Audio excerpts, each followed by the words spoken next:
Hello, my name is Madeline Sharkey and this is my Assessment 3 presentation submission, and my student ID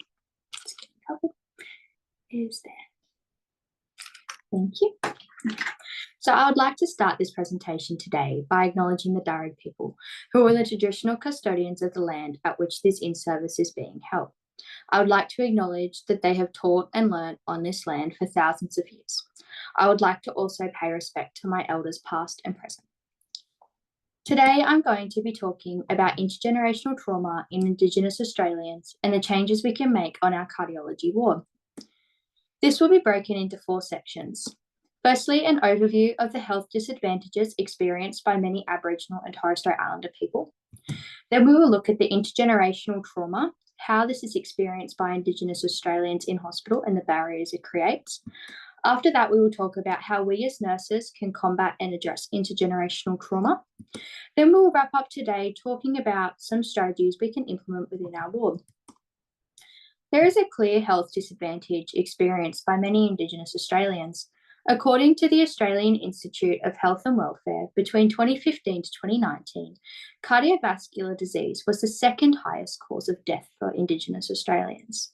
Here we can see that although the death rate from cardiovascular disease has decreased for Indigenous Australians, it has also decreased for non-Indigenous Australians, meaning there is no change in that gap. That is a clear indication to us all about this detrimental health disadvantage. So why in 2025 have we not been able to close this gap? ANTAR states that more than 1/3 of the health gap is estimated to be due to social determinants of health, meaning that if Indigenous Australians had the same income, employment rate, and education as non-Indigenous Australians, this gap could already be reduced by 1/3.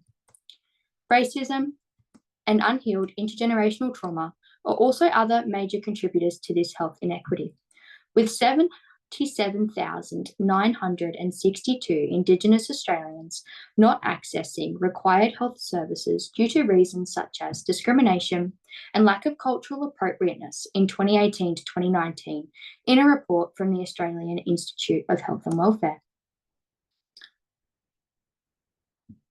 The stolen generation, their children, grandchildren, and future generations are those affected by intergenerational trauma.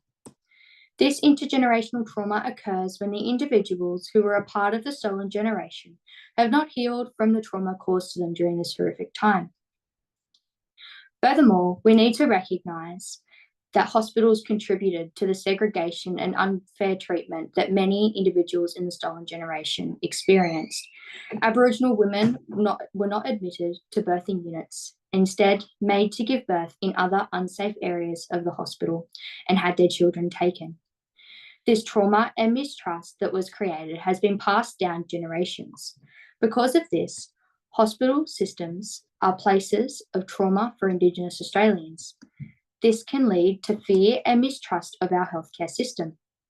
Barriers this can create on our ward include an inability to create therapeutic relationships, lack of medication compliance due to anxiety, and poor patient input into their care as they do not feel valued. According to the Australian Bureau of Statistics, 77% of Indigenous Australians felt respected in their hospital admissions between 2022 to 2023. However, this leaves 33% who felt disrespected, continuing this cycle of intergenerational trauma around hospital facilities. Rather than 77%, this statistic should be 100%, and we are the ones who can change this. Combating intergenerational trauma in Aboriginal and Torres Strait Islander people starts with us. We are the primary staff interacting with our patients for the duration of their stay. We have the ability as a team to break the cycle, provide culturally safe, holistic care, and ensure that all Aboriginal and Torres Strait Islander people feel safe and free from bias when they arrive on our ward. This idea directly correlates with the Nursing and Midwifery Board of Australia Code of Conduct. As nurses, it is our role to ensure that we provide holistic care that is free from bias and racism and is culturally safe and respectful for our Aboriginal and Torres Strait Islander patients. So what is our role in combating intergenerational trauma if we as nurses are such an important facet of it? As nurses, it is our role to provide trauma-informed care when caring for Indigenous Australians. It is also important to keep in mind that not all Indigenous Australians have intergenerational trauma, and those that do have varying levels of it. As per the New South Wales Health Scaffold for Intergenerational Trauma, we can utilise these 4 Rs to ensure we are practising trauma-informed care. Firstly, we are to realise the impact of intergenerational trauma on Indigenous Australians and their families. Then we are to recognise the signs of trauma. Examples of this include distrust and anxiety with healthcare settings.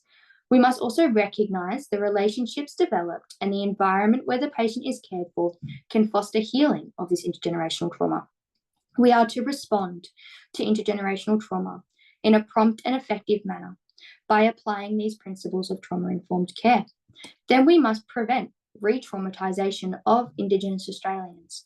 The most effective way of doing this is to ensure our ward is free from bias and racism, as if bias or racism are experienced by Indigenous Australians, it only compounds the pre-existing intergenerational trauma further. Now that we have established our role in addressing intergenerational trauma, what would this look like for our cardiology ward at Nepean Hospital?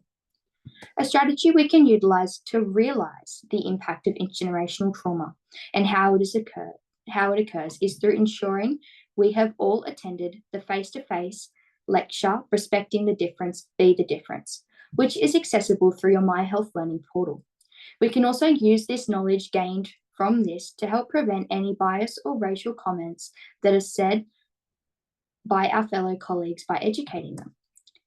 When trying to recognise signs of trauma and create therapeutic relationships to help break intergenerational trauma, we should utilise providing information of the intergenerational trauma in our clinical handovers, if the patient is comfortable with this, as it ensures all nurses stay mindful of this in their cares. When responding to intergenerational trauma, we should discuss with the patient their needs and respect their choices, especially around anything involving touch or directing the patient, as this can be traumatic for the individual, and we should consider alternative arrangements to ensure that they are comfortable.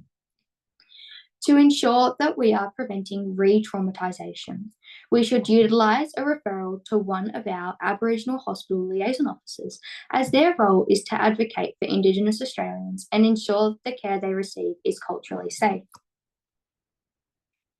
Ultimately, the changes that we put into practice today regarding caring for Indigenous Australians with intergenerational trauma will make a visible difference in the years to come. It will display to other cardiology wards across the nation the standard at which their practice should be set at when caring for Indigenous Australians. Thank you.